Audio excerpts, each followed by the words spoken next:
What if you are not your thoughts, not your body, but the awareness that knows them?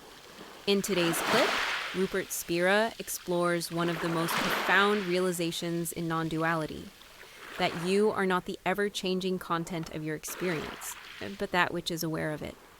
And that leads to the deeper question. If I am awareness, what is the nature of this awareness? Is it doing the thinking? Is it located somewhere behind the eyes, inside the head? Or have we simply assumed that I live inside the body? Personally, I think this inquiry is one of the most liberating we can take on, because when you truly realize that you are not in the body, but that the body appears in you, or in awareness, everything begins to shift. Let's listen in and see where it leads. Here's Rupert.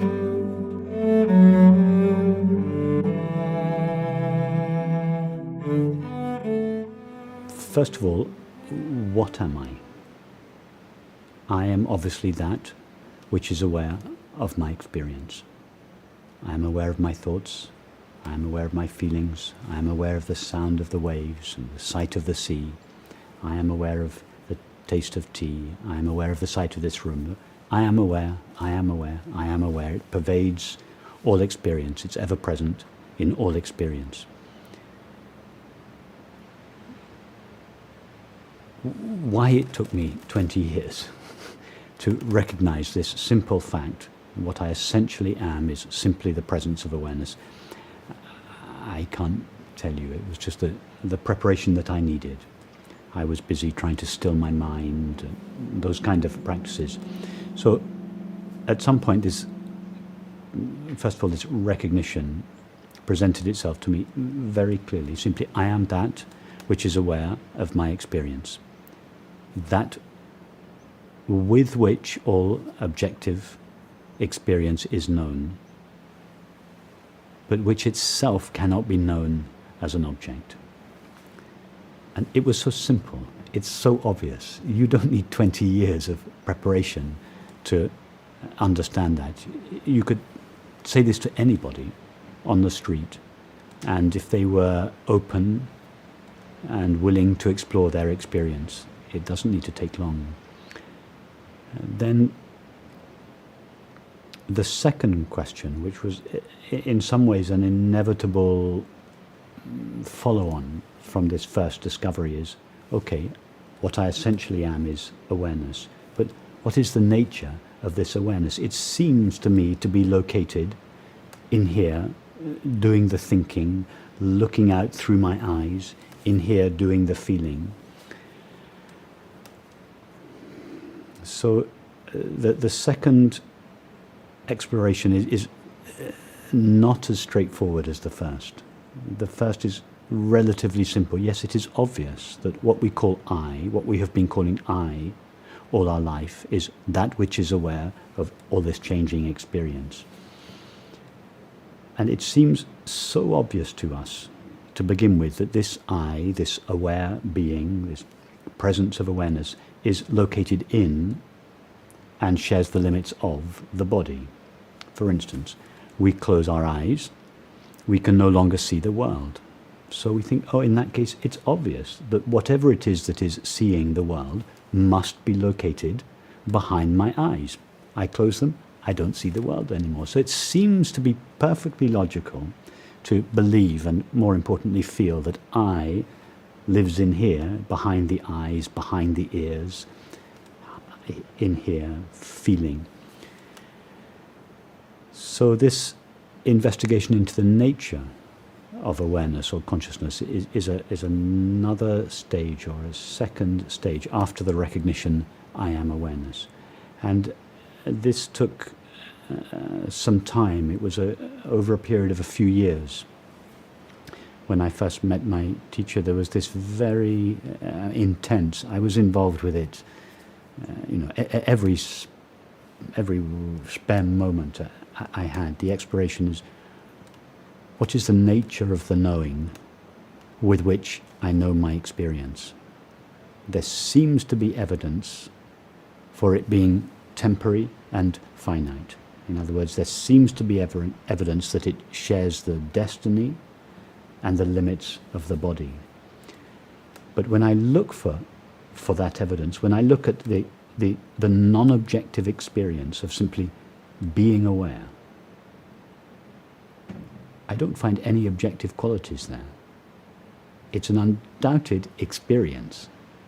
Each of us now knows that I am aware. So the experience of being aware is an experience, but it's a unique experience because it has no objective qualities. It's not like a thought or a feeling or a perception. And being without objective qualities, it has no limits, either in time or space. So what I'm describing now I'm describing it rationally. But the discovery is an experiential discovery that what I essentially am, the very knowing which is now knowing all of this experience, itself has no limits.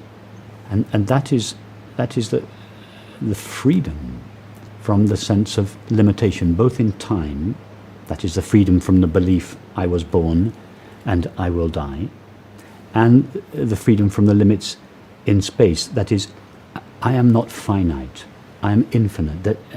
And the experiential consequence of this discovery is that I don't need anything. I'm complete. I'm full in myself. And so this puts an end to the sense of lack. So these two discoveries, I am not located in time, I do not appear or disappear, I was not born, I will not die. That puts an end to the fear of death. And this discovery that I am complete by myself, I, consciousness, don't need anything from the mind, the body, or the world. This puts an end to our sense of lack. And these are the two essential feelings that define the separate self, the fear of death and the sense of lack. And all the separate self, the imaginary separate self's activities are designed to allay the sense of fear and fulfill the sense of lack. That is what everybody who believes themselves to be a separate self is doing in their lives. So this recognition that what I am is ever present and has no limits, it provides a new basis from which to think, from which to feel, from which to relate and perceive and act. And that's the discovery. I am awareness. It's a discovery. It doesn't develop. I am obviously that which is aware. And then the recognition that which is aware has no limits is also it's a non-objective experience. It's a recognition. Oh yes, of course, it's so obvious. What I essentially am, the knowing with which I know my experience, is unlimited. That's a recognition. You can't go back from that. However, there is then another process, which is an endless process, which is how to live this understanding, this feeling understanding. How does that affect the way we think, the way we feel, the way we perceive, the way we act, the way we relate to other people? And this is the third stage, which really goes on forever. This colonization of the entire realm of experience. Thoughts, feelings, sensations, activities, relationships, perceptions.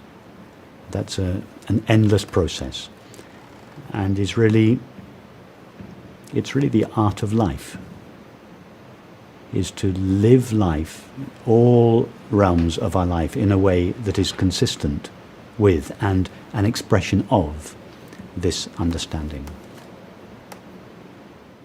Thank you for watching. If something in Rupert's words stirred you, I invite you to sit with it. Not as an idea, but as an invitation to explore your own awareness. These teachings aren't meant to be just understood. They're meant to be lived. If you'd like more reflections like this, subscribe and let me know what topics you'd like to explore next.